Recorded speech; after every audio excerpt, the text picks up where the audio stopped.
নাগরিকদের কাছে আমার জেওপি জনতা উন্নয়ন পার্টির পক্ষ থেকে বা সেই পার্টির অল বেঙ্গলের চেয়ারম্যান হিসাবে আপনাদের কাছে আমি কয়েকটি কথা বলতে চাই এবং বাংলার মসনদ থেকে মমতা বন্দ্যোপাধ্যায়কে উৎখাত করার ডাক দিব 1 ফেব্রুয়ারি 2026 সাল।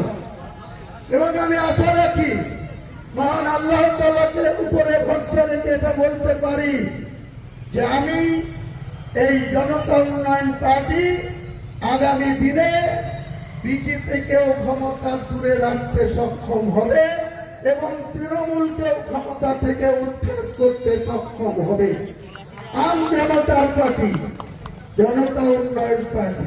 তাই আগামী দিনে আমি যারা চাই বাংলায় দুর্নীতিগ্রস্ত সরকারকে পরাস্ত করতে, চাকরি বিক্রি করা সরকারকে পরাস্ত করতে, 25,752 জনের 8 বছর ধরে চাকরি করার পর সুপ্রিম কোর্টের নির্দেশে চাকরি খারিজ হওয়ার পর মমতা ব্যানার্জি বলেছিল panel A, panel B, panel C, panel E নাকি রেডি আছে। 31 ডিসেম্বর 2025 অতিক্রান্ত। মুখ্যমন্ত্রী আপনি আর কত মিথ্যাচার করবেন?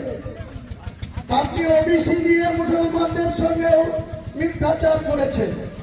ওয়াকফ আইন যখন ভারতবর্ষের সরকার মুসলিমদের সম্পত্তির উপরে হাত বাড়াতে চাইল, সরকারি আধিকারিকদের ওয়াকফের মোতাবের উপরে দখলদারি নিতে চাইল, আপনি বললেন আপনি বাংলার মুখ্যমন্ত্রী যতক্ষণ আছেন তার মুসলমানকে চিন্তা করতে হবে না, আপনি নাকি একাই মুসলমানদের সবকিছু করে দেবেন।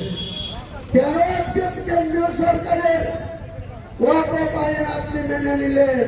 কিসের স্বার্থে? আরএসএস এর কথায়?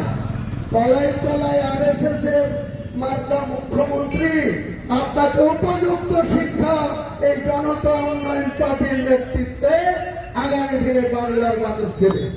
তাই পলাশীর এই প্রান্তরে, পলাশীর ইতিহাস 1757 খ্রিস্টাব্দে বাংলা বিহার উড়িষ্যার শেষ নবাব এই পলাশী থেকেই পরাজয় স্বীকার করেছিল। আমি এই পলাশী থেকেই বলছি, ঐতিহাসিক পলাশী থেকে 2026-এ মমতা বন্দ্যোপাধ্যায়কে উৎখাত করার ঘোষণা এখান থেকে আগামী দিনে জনসভার মাধ্যমে হবে। সকলকে সম্প্রীতি বজায় রাখুন, শান্তি শৃঙ্খলা বজায় রাখুন এবং নিজের নিজের অধিকার প্রতিষ্ঠিত করার জন্য ন্যায়ের পক্ষে থাকুন। আসসালামু আলাইকুম।